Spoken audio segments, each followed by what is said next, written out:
বন্ধুরা, আমি এখন চলে এসেছি শিম গাছের কাছে। আজকে আপনাদের বানিয়ে দেখাবো আচারি শিম।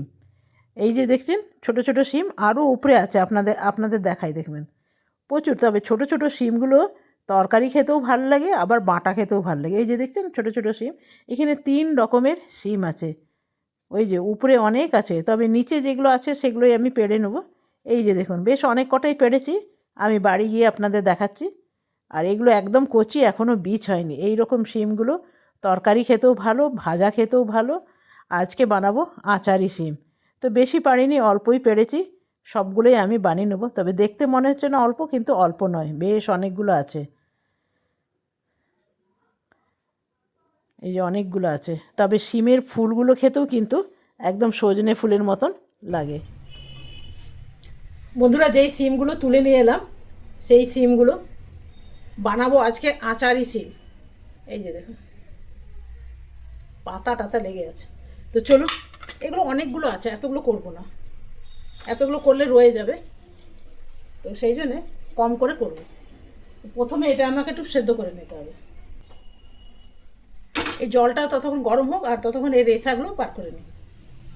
গাছের শিম তো, তো সেই জন্যে একটু উঠাতে গেলাম, বেশি হলো, তো আমাদের দুজনকার জন্যে এটা বেশি হয়ে যাবে, সেই জন্য অল্প দেবো।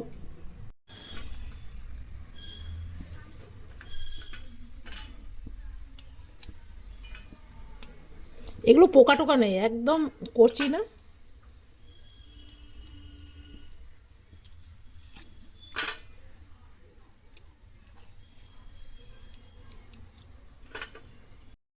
বন্ধুরা, এই শিম গাছটা কিন্তু আমি লাগাইনি, জানেন। অনেক সময় তরকারির চোকলা টোকলা ফেললে যেসব শিম টিমগুলো রয়ে যায় না, অনেক সময় খারাপ শিম থেকে যায়, তো সেই শিমগুলোর থেকেই কিন্তু গাছ বেরিয়েছে। আর এই যে দেখুন, ভেতরের শিমগুলো আপনাকে ভেঙে দেখালাম, একদম কচি, আর বীজ নেই, আর একদম পোকা টোকাও কিছু নেই। তো চলুন, এইটা আর আমি দেব না। তবে এই যে শিমের ফুলটা দেখছেন, এই যে এটা সজনে ফুল যেরকম খেতে লাগে না, ঠিক ওই রকম লাগে, ভীষণ ভালো লাগে। আপনাদের কোনো দিন বানিয়ে আমি দেখাবো। এই ফুলের বাটা এত ভালো লাগে। তো জলটা ফুটে গেছে, এরপরে আমি দিয়ে দিই। আর জানেন, এক রকম নয়, 3-4 রকম শিম হয়েছে, অনেক কটা শিম গাছ বেরিয়েছে।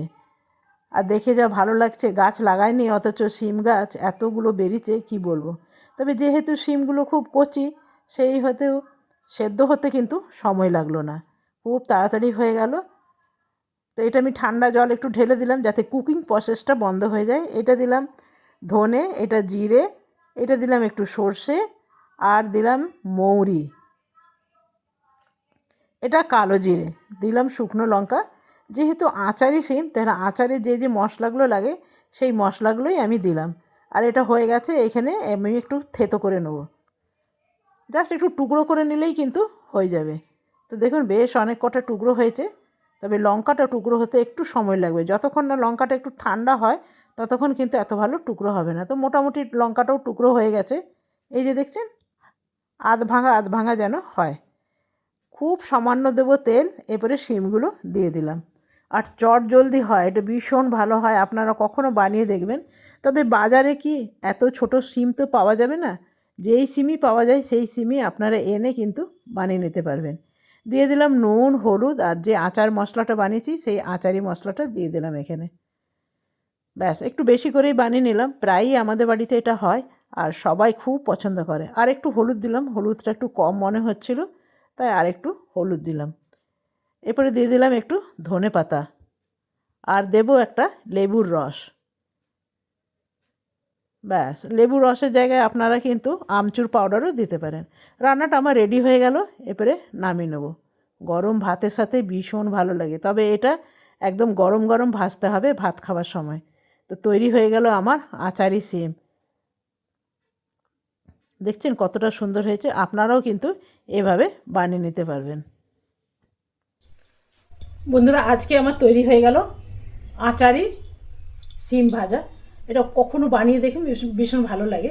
তো আমাদের দুজনকার জন্য এটা অনেকটাই, আরও বাকি তরকারিও আছে। আর এটা একটু কচি কচি সিম নিলেও ভালো হয়। এগুলো আমার গাছের ছিল ছোট ছোট, তাই না তো এমনি ছোটো ছোটো লম্বা লম্বা সিমও কিন্তু ভালো, ভীষণ ভালো হয়।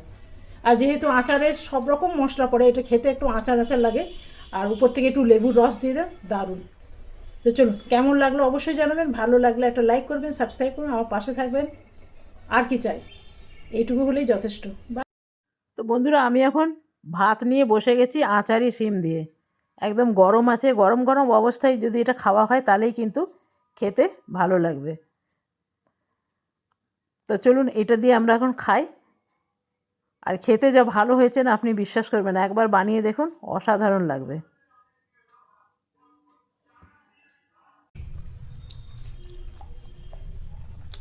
আমরা এখন খেতে বসে গেছি শিম দিয়ে ভাত। দিয়ে ভাত খেতে খাচ্ছি, কিন্তু সাথে অনেক কিছু আছে আছে চিংড়ি মাছের তরকারি আছে, ডিমের তরকারি আছে, আর আছে ওলকচু। চলুন বন্ধুরা, আজকে এখানেই শেষ করলাম। যদি ভালো লাগে আপনারা এরকমভাবে বানাবেন শিমের তরকারি।